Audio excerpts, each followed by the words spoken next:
Yo, what is going on, everybody? Welcome back to our podcast, The Gameplan. I'm Micah. I'm Kris.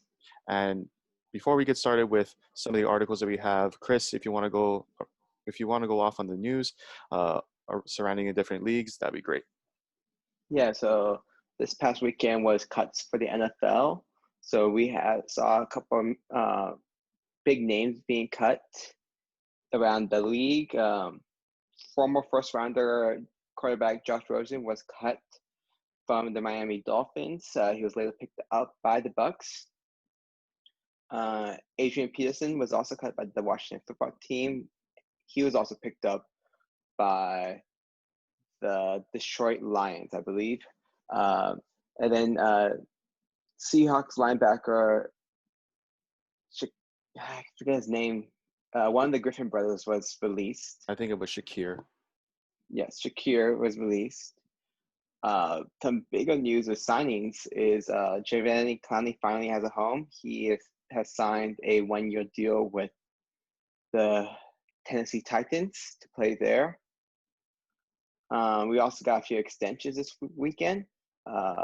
Most famously, Deshaun Watson, Texas quarterback, signed a 4-year extension worth of $160 million. Cam Hayward, the Pittsburgh Steelers, also signed an extension. Keenan Allen of the Los Angeles Chargers and Trey Wright of the Buffalo Bills also signed extensions. Some other news around the NFL is that the NFL voted for November 3rd, which is vote day here in the U.S., as a national holiday for the league. So they will have a day off and have let the players have the time to vote. And I have a source within the NFL saying there'll be some high-profile players might be sitting out for the first week of games. In NBA news, we had a few games. We saw Milwaukee Bucks star Giannis get injured, but his team was able to pull it through, bringing the series to a 3-1 with Miami Heat leading. Houston Rockets upsetted the Los Angeles Lakers in the first game. Some Major League Baseball news. Lou Brock passed away. He was a former pitcher. He passed away this past weekend. Sad to see another player go after we lost Tom Seaver. Lou Brock was part of the St. Louis Cardinals. He died at 81. We have the hockey conference finals starting this weekend. The teams, at least the two teams I know, the Las Vegas Knights and Dallas Stars, started September 6th. We also had the Kentucky Derby coming back, which started this weekend. And we have some more college football this past weekend. Thank you, Kris, for the update surrounding each of the leagues. How was your weekend? It's not bad. Had a few fantasy football drafts. How about yours? Not too bad. Just been hot. Just been working on all the videos that we've been recently pushing out. Who did you pick for your fantasies? First overall, in the latest one I did, I picked up Alvin Kamara was my first round pick. Nice pick. And Russell Wilson was my quarterback in that league. Nice. That's nice. Do you guys have any money bet? Do you guys have any money on the line or no? No money on the line this time. We haven't, because of COVID, yada. No money. Just family regular, just a lot of shit talk. Oh, yeah, that just pride is the winning. Speaking of money, Kris brought this up last week. Brazil women's national team will now be paid equally to their male superiors. I kind of want to get your opinion on the U.S. women's national team and their most recent legal case against the U.S. the U.S. Soccer Federation, I believe. Yes. How do you feel about the women's national team players fighting for their rights to equally be paid to their male superiors when they are performance-wise the better team to watch within the within the U.S. soccer national team. Well, I'm kind of feel sad that the U.S. women's team has not been equally paid to the men's, as they've just won the World Cup last year, back in 2019, and the men's have barely qualified for the round of 16 in each of the World Cups. I know that U.S. women's soccer is far beyond better than any other team in this world, and there's a much better men global teams around, but I feel like the women's team are up there with some of the top rated men's teams. Do you think Uh, that? Oh, sorry. Go ahead. no, yeah, I've known that there has been cases brought on against the U.S. Federation to have them equal pay, but they push their little invoice, almost all the stuff, they just kind of throw them into the trash, which kind of sucks. Like they should be treated, or at least treated in the paychecks with equal that or even more than the men's, due to their standings in the world and their reputation. Nice. Do you think that I don't know if you've heard of like the actual CBA within women's national soccer and like their agreements, but their contract, the last time I heard, was based off performance per each game that they play. Uh, uh, um, on the other side, for the men, they're paid monthly. Um, but luckily, that I think the new CBA ends next year in 2 years, I believe. Um, how do you think that the women's national team would restructure their CBA in order to see the compensation be paid equally to that of their male superiors? I can't really think of details exactly, but I know, and when that CPA ends, there's going to be a lot of fighting between the two sides of the players and the federation, Hmm. because we've seen it long enough that the women's team is a team to be recognized along with the men's, rather the men's team at least the U.S. has not really showcased that the skills are there to compete in a national level. Hmm. And if there's no change, I can see a possible holdout from the women's side.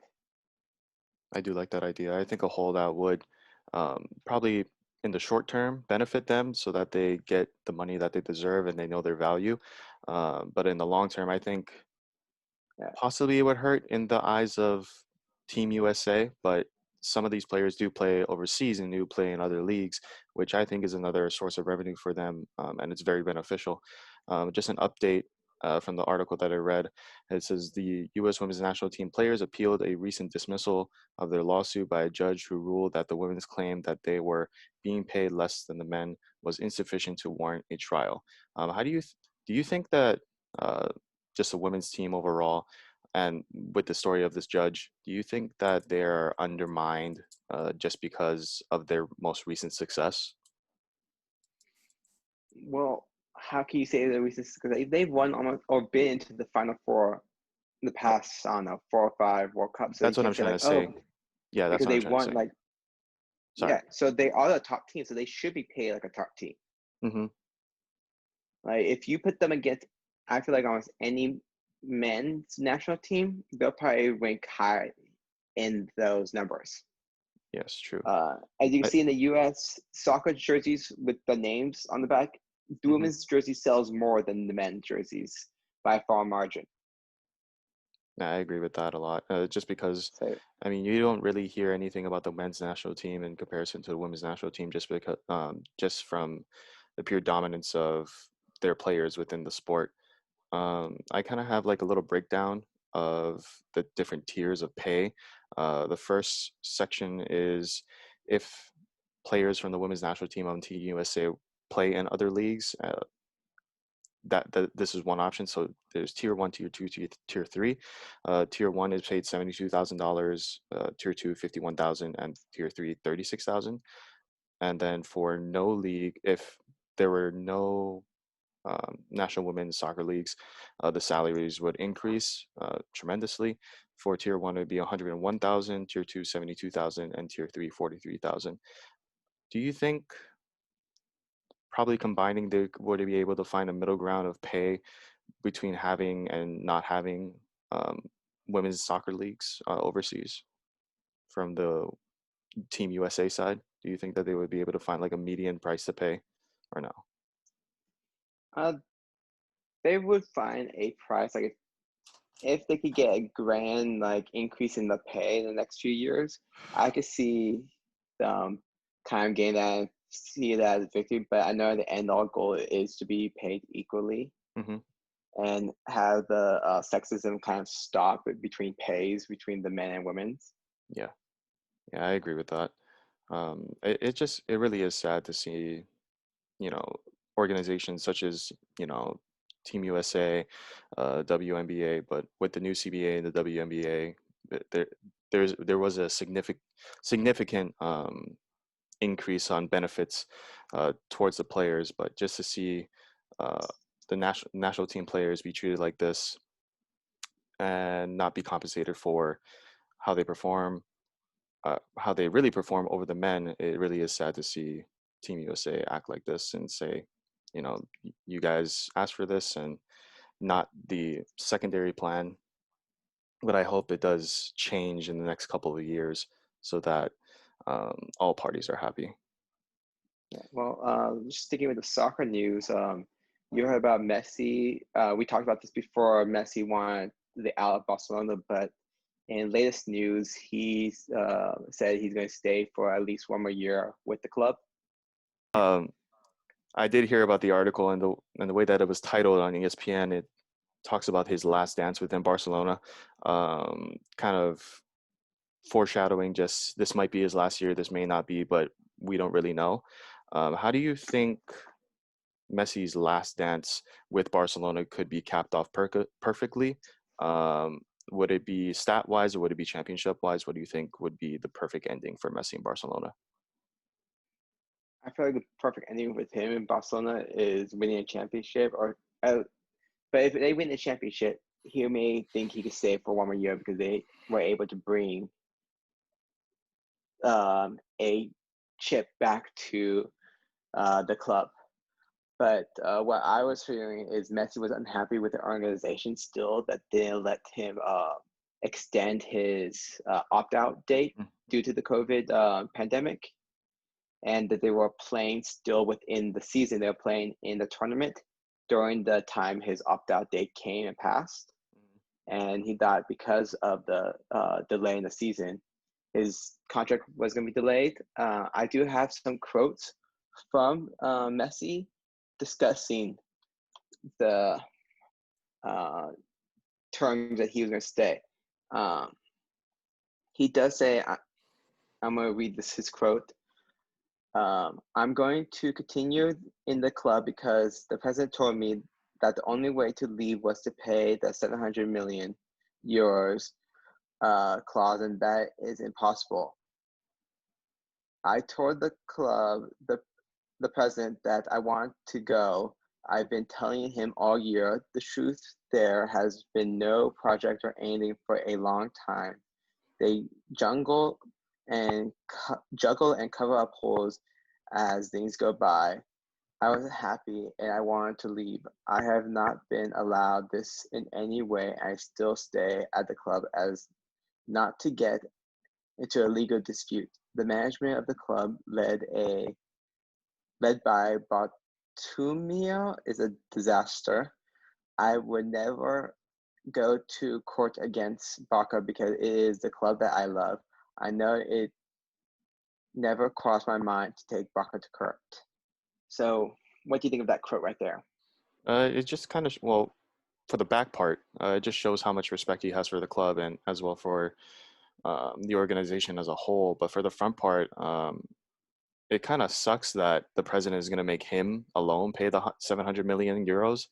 I Well, it was mean, not going to be if he wanted to leave, he would have to pay 700 million, or find a club to pay that 700 million. yeah, yeah. I would doubt. I would doubt there would be in this time anyone would want to pay 700 million for. I mean, for a star like Messi in his, how old is he? Like mid 30s, right? Messi is 33 or 32, He's so he's in on the his back young half of his 30s. prime. Yeah, on the back half of his prime. I mean, he's still a beast of a forward on the field, but I highly doubt that any club would want to pay over 700 million euros when they could get probably younger talent or some talent within their prime. But again, for the back half of that quote, it does show how much respect he has, but also how careful he is being um, when going with legal battles against certain with the team that he's with. But I do applaud him for making that decision to stay. Yeah. As this was his club that he started off with, done picking him up from Argentina, sending him to the league when he was, I want to say 13, if my memory is correct. And he's been with this club for, let's say, 20 plus years almost. Yeah, It's his second home almost, and it's a club that he loves. It's just right now what we said in the quote, the management style that they have not been up to his liking. They have not really agreed with their superstar.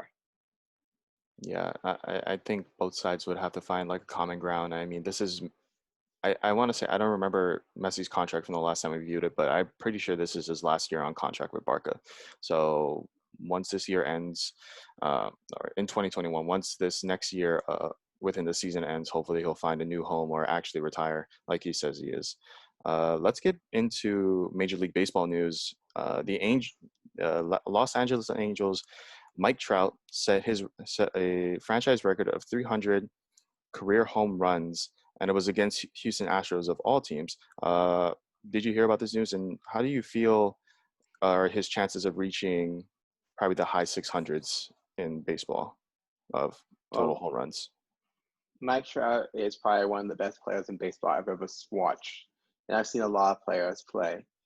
He has all the tools of the trade. He got speed. He's got power. Hmm. Uh, he's a great fielder. He's improving every year. His hitting's always there. He has an arm that could throw someone out from the outfield. Yeah, And he. him hitting his 300th home run after his 30th birthday, there's a slight chance that he could still hit over 600s. But that is a lot of home runs. As you can see, his teammate Albert Pujols is around that mark, and he's still hitting pretty well into his late 30s. It just if teams are still willing to pick him up when he passes that like threshold age when his numbers really start to decline. Hmm. What are your thoughts on that? Do you think he will make it up there? So I have like players that are still in the league and that are above him. One of you already mentioned is Albert Pujols. The number one overall for most home runs in a career is Barry Bonds. 762, 22 years in the league. Were you there for his 700 series of home runs in the Bay? I do remember I went to a lot of games during that time to just catch a glimpse of him hitting in the 700s. Unfortunately, there was each time they walked him practically Damn. every at bat when I was there. Yeah. But I did watch on TV. I remember this pretty clear when he hit 756, Hmm. and it was just a milestone that people never thought will be ever broken by home run leader Hank Aaron. Hmm. And having Barnes do something like that was just quite amazing. And I believe that that's not going to change. Even in the era that people are saying that the ball is juice and the ball is flying more, Hmm. it is tough to hit over 700 home runs throughout a career. We have not seen anybody hit more than, I want to say 50 home runs. No, someone hit 50 home runs recently. Let's say over 60 home runs in the season Hmm. in a long time during the steroid era. Yeah. But we know that the game is changing. People are trying to hit the ball farther. Hmm. It's more of a strikeout or clear the fences type of league. But what I've seen Mike Trout play, his game is not more of hitting the home runs. He's Hmm. more of a contact swinger Yeah. with power. So he'll have higher numbers. He'll be batting in that 300 range for a long time. Hmm. Um, to set a career goal for him right now, he is, I think, in his 30th age season. He is I think he was. 28, as as Baseball Reference has said. He is 28, entering his 10th season. I'm so sorry, Mike. Right, 10th season. That's what Baseball Reference says. I'm Okay, I'm not looking taking this. it. I'm pretty sure that he was 30. Okay, Did- but to go along, whatever age he is, I can see him hitting around 500s, maybe hitting the low 600s at his end of the career. As I mhm, said, Mike Trout's probably one of the best players I've ever seen play the game, mhm. and it's still a tough record to get up to a high number like that. Yeah, that's true. I don't think anyone's going to be touching Barry Bonds anytime soon, especially during the steroid era, where almost everything was a bomb if you pitched to your designated hitter, especially someone like Barry Bonds. Always a speculation, never a true thing. But Um,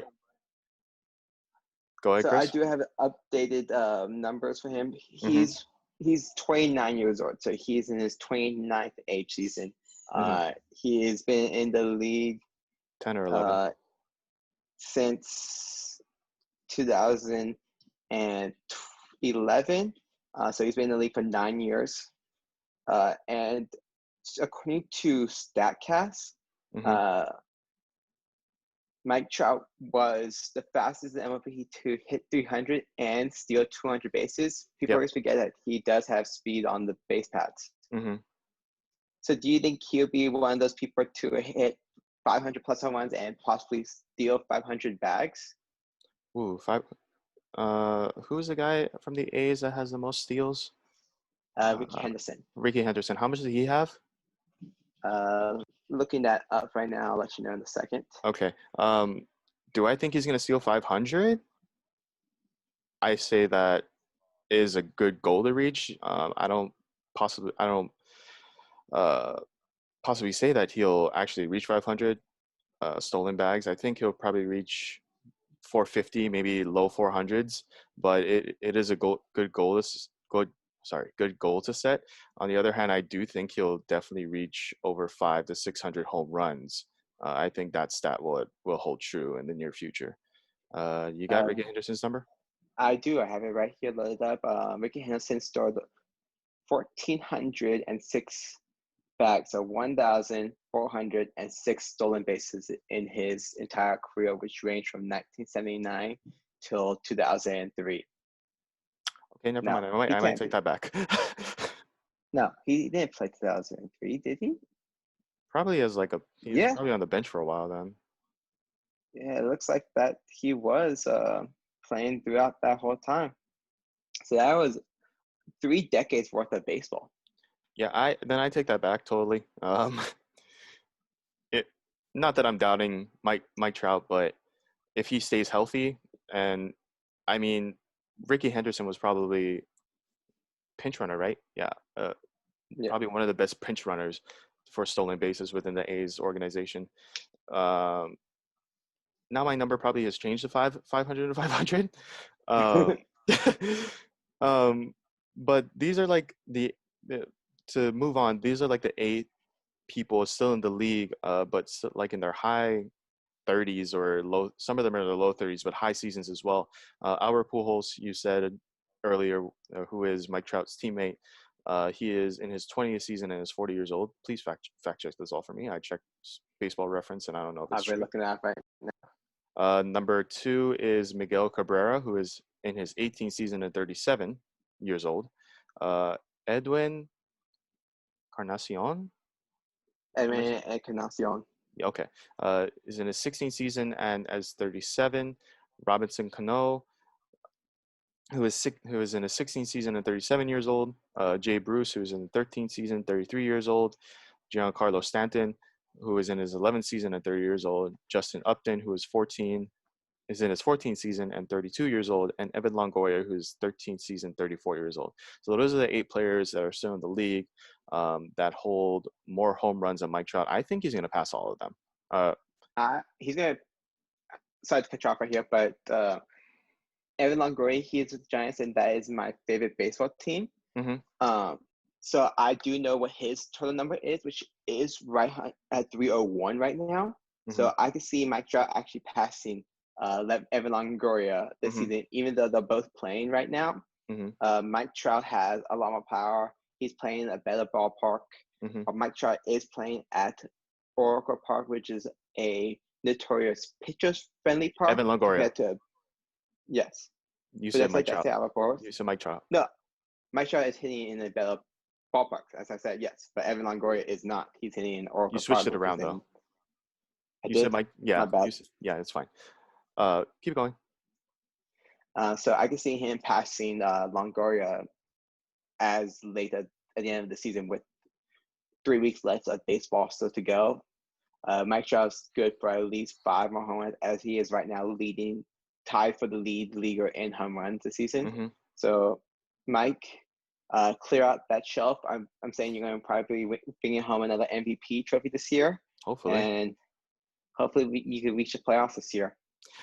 Yeah.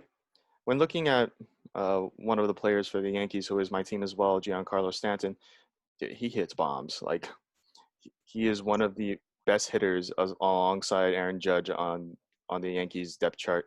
I remember watching the first game of the season for Yankees versus the Washington Nationals, and when he first came up to bat, it was the first inning. He hit a bomb skyrocket left center field. I was like, he is unstoppable. If him and Aaron Judge continue to be healthy into the playoffs, they will hopefully go far. Uh, but as far as Mike Trout goes in the conversation, I do think he'll probably pass Giancarlo Stanton in the near future. One, because of age, and two, um, I think Giancarlo Stanton just has to keep healthy throughout his next remaining seasons as well. But as my take on that. If we move on to the NFL news, Leonard Fournette agrees to a deal with the Tampa Bay Buccaneers, being one of six, I want to say. That is the last updated news that I got. Six running backs within the Bucs organization. So, and prior news, the Bucs signed LaShawn McCoy 6 weeks prior to signing Leonard Fournette. Fournette had his best season statistically in 2019, rushing for a career 1,152 yards, catching 76 passes for 522 receiving yards with 3 total touchdowns. But he does hold the spot of third, fourth, or fifth string quarterback or running back, sorry, behind Ronald Jones and as I said before, LaShawn McCoy, as well as other running backs picked in the draft. Where do you see Leonard Fournette falling within the depth chart? Um, Sorry, not the depth chart, within the starting position for running back? And do you see him being possibly a second or a third string running back this coming season? Well, we just talking about this. I did see news, which I'm pulling up right now, Hmm. that Tampa Bay has released their depth chart numbers, and I'm loading it up right now. But before him even signing, when he first signed with Tampa Bay, Hmm. I thought he was just going to be filtered around because they do have Ronald Jones, which has been their long-term starter. They did sign LaShawn McCoy at the beginning of training camp, and they had a few other players on this team. Hmm. Uh, it's just kind of weird to bring on, like, he is a cheap player to bring on right now, but his contract is. It's just kind of weird to have another running back, starting caliber running back on your bench.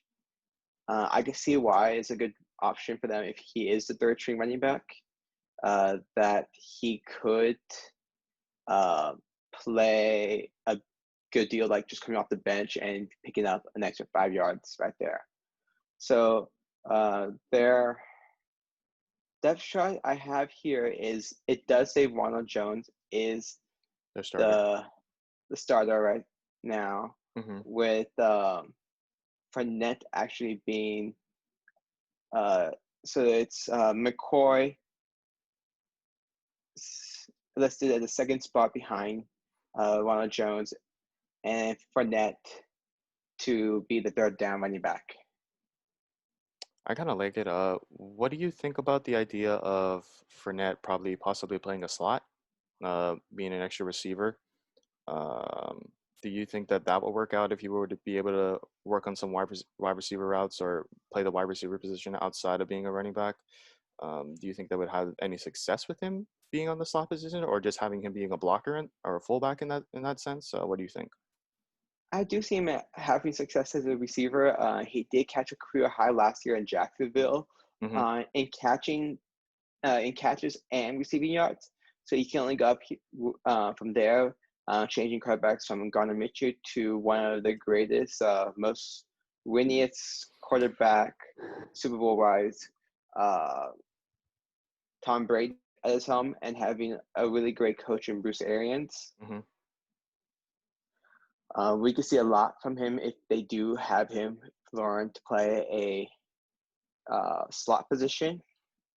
He does have that skill set in his arsenal, but we just have to wait and see in the next few weeks to see what their plan is with him.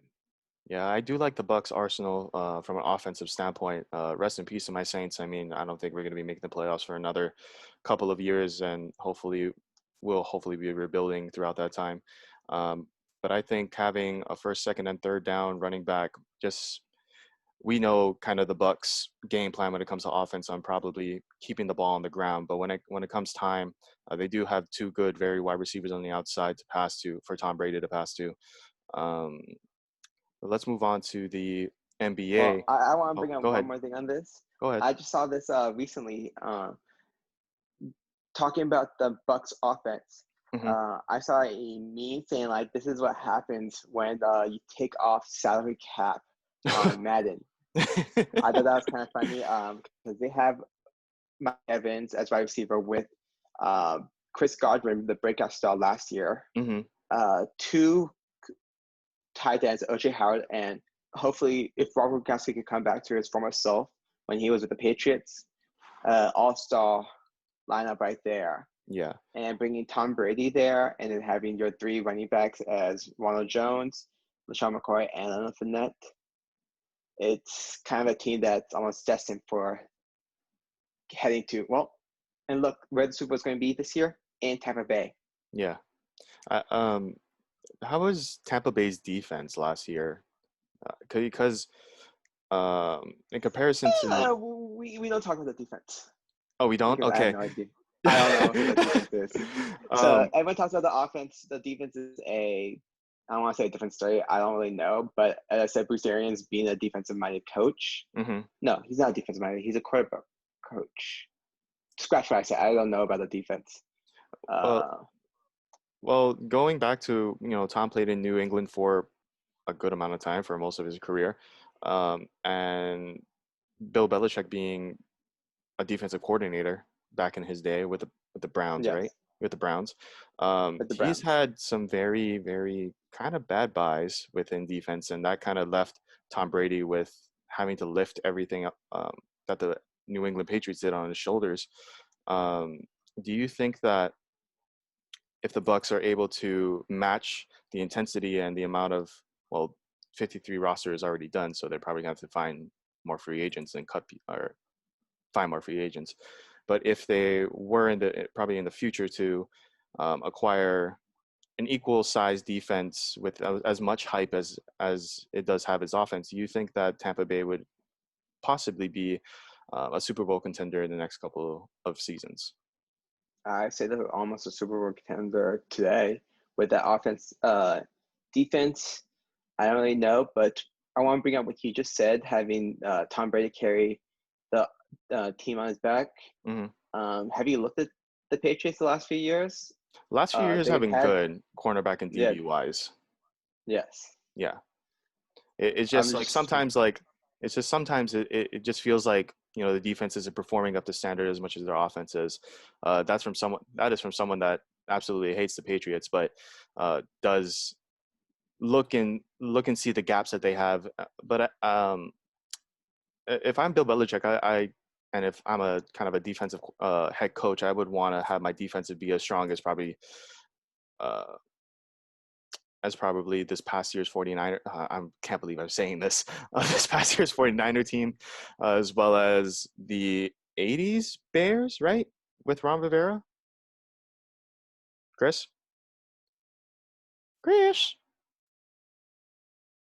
Did you really leave me? I need you in this time, man. Sorry about that little delay. Kris was having some problems with Zoom, but no worries. He's back. Let's keep going along Back, with the y'all. NBA. Yeah, let's keep going along with the NBA. A quote from Michael Malone.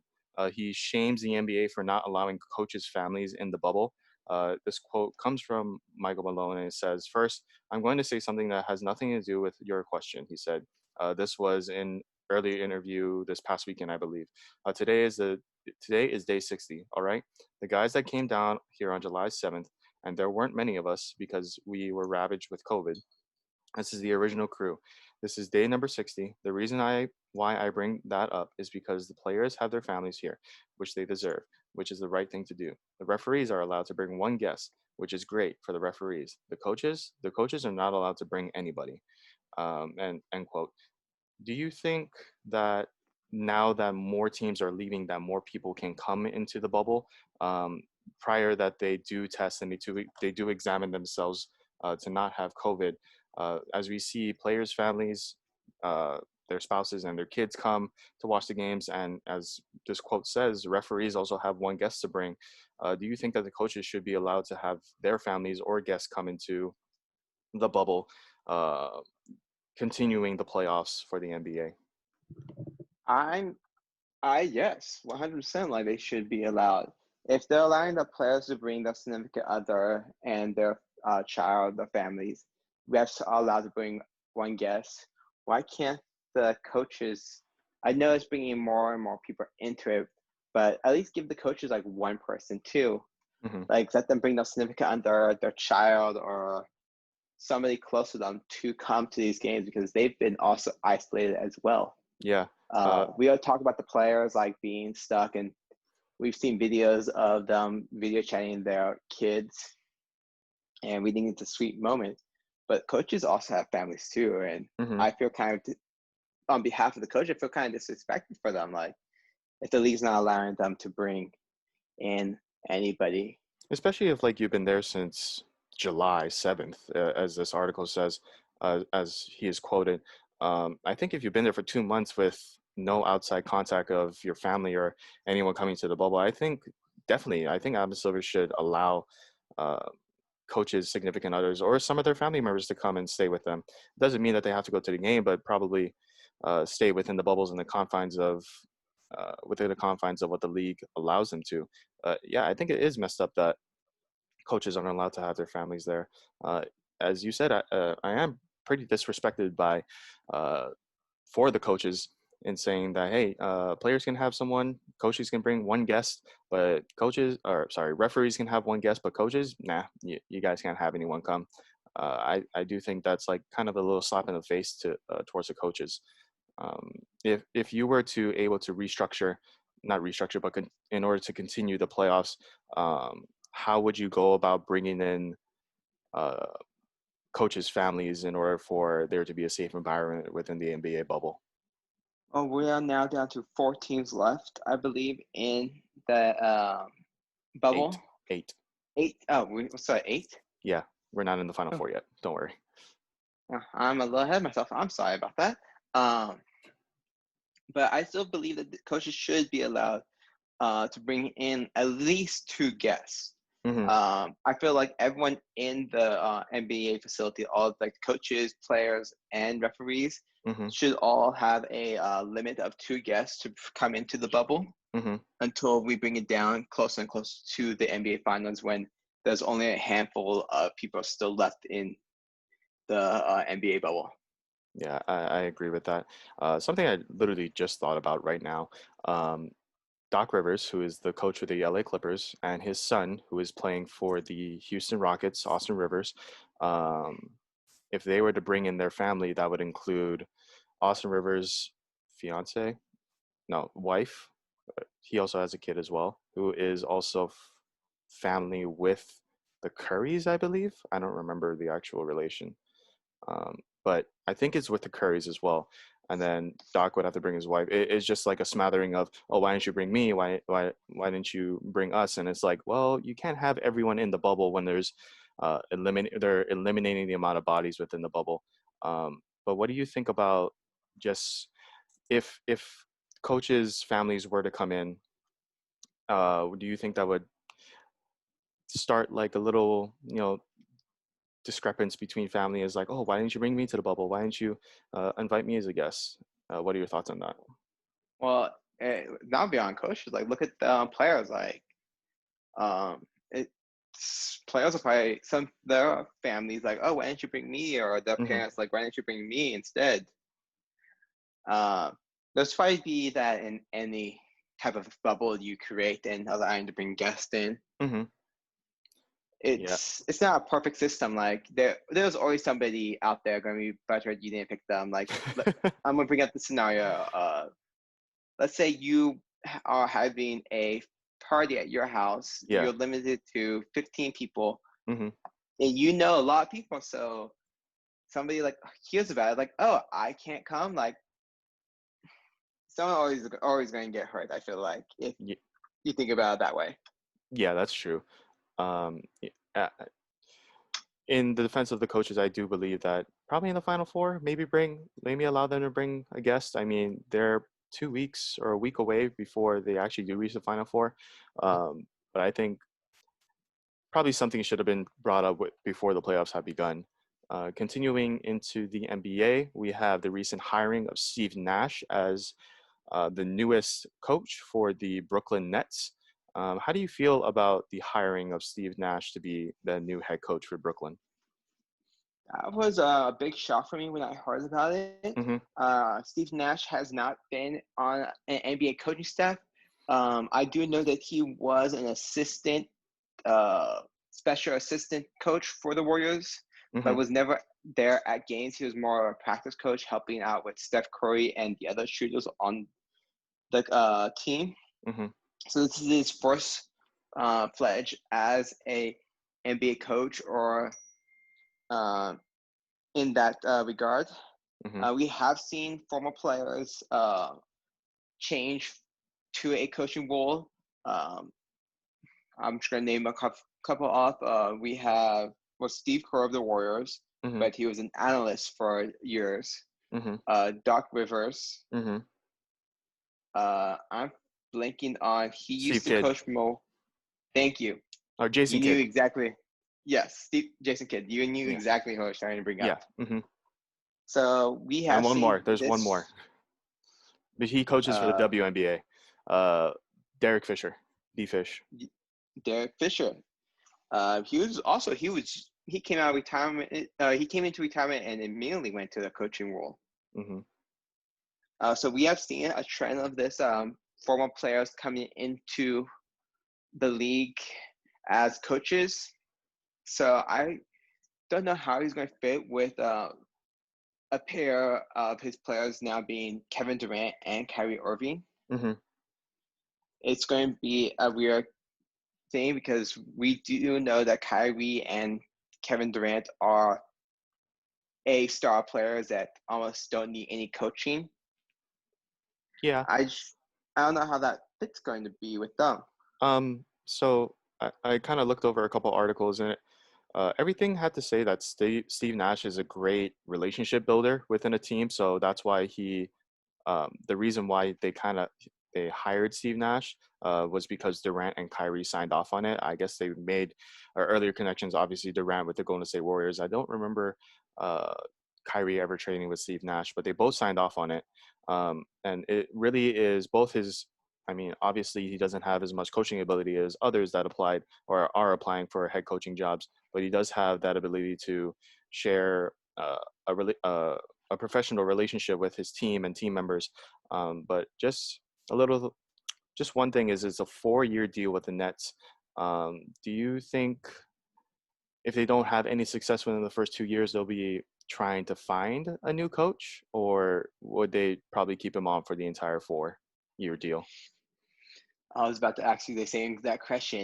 If I'll they did answer it not, after you. yeah, if they did not find success in the first 2 years, with we just said like the two superstars, Kevin Durant and Kyrie Irving, two players that have went through the entire playoffs and been in two championships, have won the NBA Finals. Kevin Durant being a former MVP of the league. If they can't find success, making it into a conference finals, I could see them parting ways with the Hall of Famer Steve Nash Hmm. rather quickly. Your thoughts? Oh, I definitely agree. I love Steve Nash. I love him as a player. But I don't think, I mean, with his I wouldn't say no knowledge, but with his inexperience of coaching within the NBA, I think there are other avenues that the Nets could take, and that would this is going to be my next question. But I think Steve Nash, if there's no future success within the first 2 years, hopefully within making the playoffs and not even um, having a good season, I think they would be able to find other avenues for coaches. But this came up within First Take, um, and it came up the topic of white privilege, just being that Steve Nash, which gives him the fair complexion. But there are other coaches such as Ty Lue, Mark Jackson, who works for as an assistant coach for the Warriors, Sam Cassell, who works with Doc Rivers.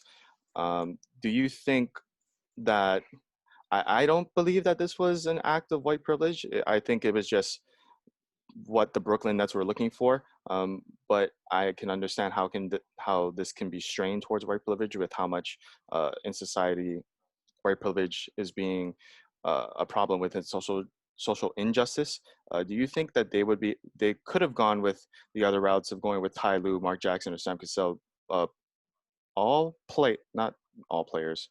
Sam Cassell and Ty Lue, who are former players but have been a part of coaching um, bodies for a long period of time. Do you think they could have gone with these uh, coaches to be a part of their head coach or be their head coach for the next 4 years?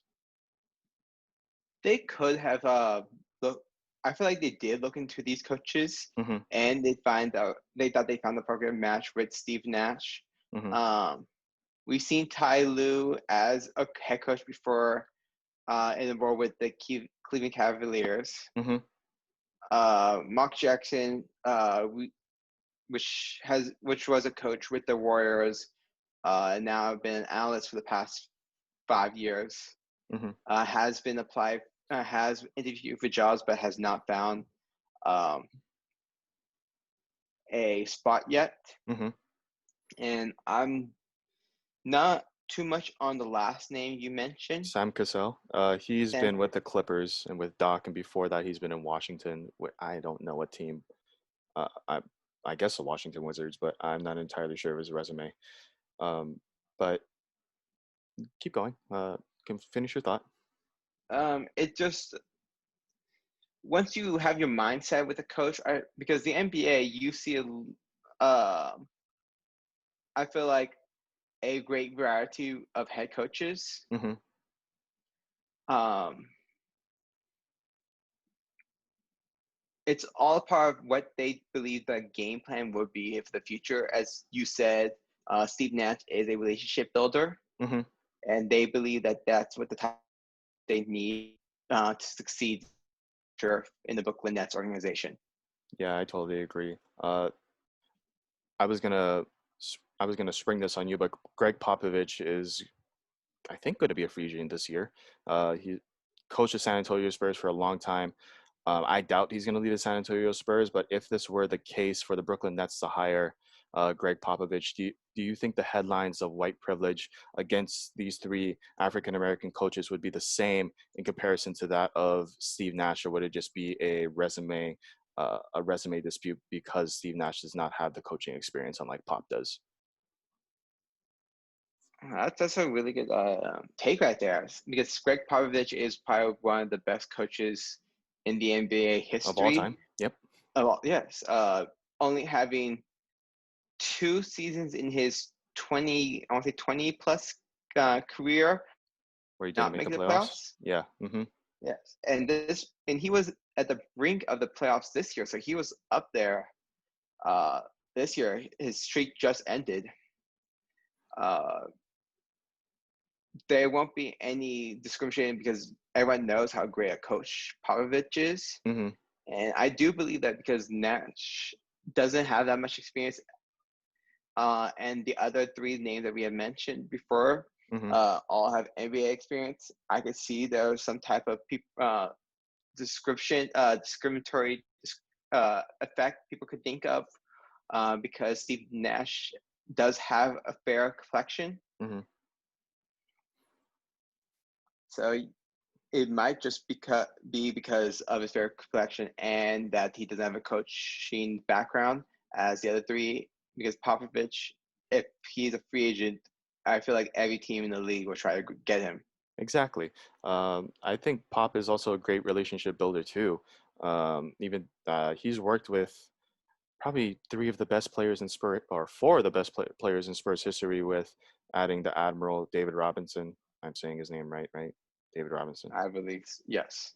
David Robinson, Tim Duncan, Manu Ginobili, and oh my God, I'm blanking on the Tony fourth. Parker. Tony Parker. Jesus Christ. And he also coached Kawhi Leonard.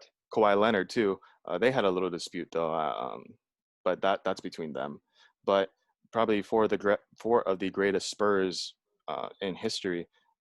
Greg Pop is a very great coach, both for relationship building and in the eyes of the NBA. He also works with Team USA as well, and I guess that's a great relationship to have. You're working with team players around the country, and they're just centerfold around winning a championship for their nation. But in terms of kind of what I brought up about the right privilege, I mean, the NBA is full of coaching jobs, and the 76ers just fired Brett Brown. I'm pretty sure they'll be able to look for a coaching position there. Like, coaching positions are always looking up. I think it's just the fact that, three African American former head coaches or coaching assistants looking for a head coach job, and the guy with the least amount of experience gets the job.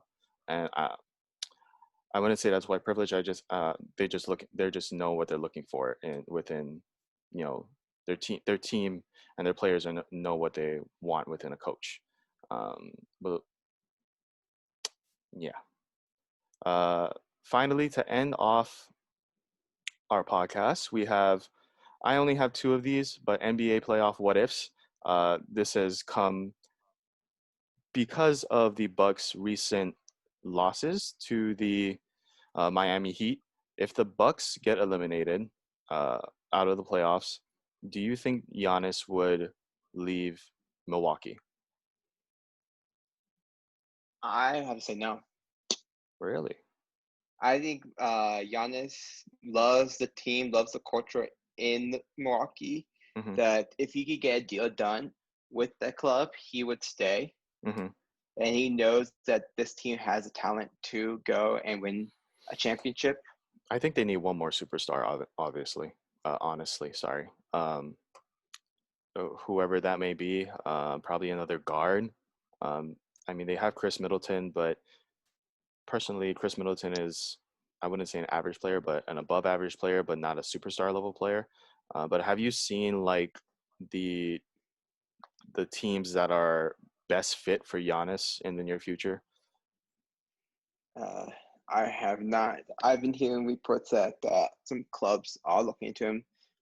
Most notably, the Golden State Warriors have been Hmm. um, in discussions with adding him to the club. Hmm. What other teams are there? Do you have a list The other for team me? that I would be scared of, this is the only one that I've heard of, but there's a long list. But the other one is the Mavericks, Oh my Dallas. God. Yeah, imagine a double screen, and you have Kristaps. Obviously, Luka's running the screen, but Kristaps on one screen, Giannis on the other screen. Kristaps can pop or roll. Giannis can pop but drive, but he can also roll. That would be a deadly three-man combo within Dallas. And if that were to come true, I think they are going to win a championship probably in the next 3 years. But Can we just change Dallas's name to Dallas of Europe? they do have a lot of Europeans on their team. I do agree If with we that. get another European with Giannis being from Greece, Hmm. then you have the other two, Porzingis and Donovic, also Uh, being from Europe, and Doncic. they're most Donicius. They have Luka Doncic, they have Kristaps Porzingis, Boban Marjanovic, or yeah, Boban Marjanovic, and if they were to acquire Giannis, they would have Giannis Antetokounmpo. All four guys from Europe. That's just crazy. But the only problem that I have is how big they are. I mean, Giannis can reach the basket in a very quick time, but it's just like another repeat of the 76ers, and that's something I kind of can't Yes, get around. we have moved. The league almost has moved to a small ball style Yeah, of play, but and the the big only man has kind of disappeared. yeah, but the thing is, Luka can shoot. Philly didn't have anyone Mm-hmm. to shoot. And I think that's like the big idea is like if this were to happen, like you have, and Porzingis can shoot as well. You have shooters on your team in comparison to Philly. Like there were no shooters except probably Joel, but he barely got any looks from outside. He was always backing someone down in the paint. But the Mavs having Giannis, Kristaps, and Luka Doncic is a scary sight to see in the NBA. Versus Curry, Thompson, Giannis, Well, and I think okay. Here's my take on that. You probably could run a pick and roll. Curry can always get open. Clay is going to stay in the corner or move up and down the sideline. And if Giannis can develop a shot, that is just going to be more scary as well. But obviously, you can kick it to Giannis and then kick it out if there's a double. Clay is always going to be moving, so he'll be able to get the ball. It's just a lot of ball movement in comparison to a lot of pick and roll action down in Dallas if that were to happen.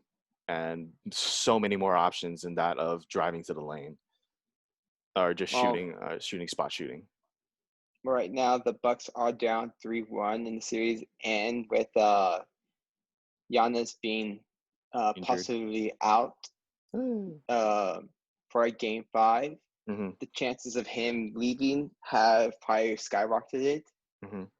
What do you believe the percentage that he'll leave Milwaukee right now? Before or after the win that they just had yesterday? Well, we do know that the win just happened, so let's say with the win right now. With the win right now, I think. Actually, no. Change it. If they lose the next game, so they just got eliminated. So you just got eliminated. I think 70-30 chance of him leaving. Wow. I think Mark Cuban is gonna have to show him a pretty picture of Dallas and just how much they need him. Or I don't know who the head coach is for the Warriors. Do Steve you? Kerr. I'm sorry, not head coach. General manager. General manager is man, I can't think of his name. I could picture him right now, like his face and everything. Well, obviously, It'll come to me. yeah, obviously Steve Kerr is going to be a big part of that as well. But Clay and Curry, they've had Bob talks Myers. before. Scott Myers, Bob Myers. Bob Myers. Well, I don't think Bob is going to have to show him like anything. I think it's going to be up to Clay, Curry, and Steve saying, "Hey, you can do whatever you want here," just like they did with Durant, and then form another three-headed beast. That was one playoff what if. The other, after watching the loss to the Rockets, if the Lakers were to get eliminated out of the playoffs, what would be the future of Anthony Davis? That is part one. Number two, would LeBron be looking for a third person to help him get another championship? I think AD does like it in Los Angeles. He didn't want to get out of New Orleans, Mm-hmm. and one of the teams he was really interested or been rumored to go with before the LeBron signing Mm-hmm. was a Los Angeles team. I believe that he is from the area. He's from Chicago. He's from Chicago. Yeah. Then never mind about the my home, but I do believe that he wants to stay. Now being a year with the team, Mm-hmm. I think that there is a great chance that he will stay Mm-hmm. with the Lakers. Mm-hmm. But adding another superstar talent, Oh God, sorry. I do see LeBron always probably pushing the organization to get a superstar player. Mm-hmm. Maybe even Giannis. That'd be a Oh scary my fit. God. Oh my God, that would be scary. But there'll probably be other superstars out on the market this year or even on Mm-hmm. the trade block. Yeah. And only time will tell if they do have the capital to trade for, or sign another superstar after signing probably Anthony Davis through a supermax. They haven't signed an extension. I think they're gonna have to go for him also for free agency. So, That's why I said that if they do oh, sign Anthony Davis, you're they right. You're right. have to see if they have Yeah. enough in the tank still. Um, Obviously, with his recent success within the bubble, um, do you think Devin Booker would be looking a way out of Phoenix and probably be looking west for LA and looking for a home there? And if so, would the Lakers probably or try to acquire him? Um, I feel like Booker does need to get out of Phoenix, as everyone has mentioned before. We've seen it on NBA talk shows Hmm. that Booker should be out of Phoenix. Phoenix has been in the lottery practically every single season with Booker, just getting better and better. Hmm. Booker is still young. I think he's 23 years old.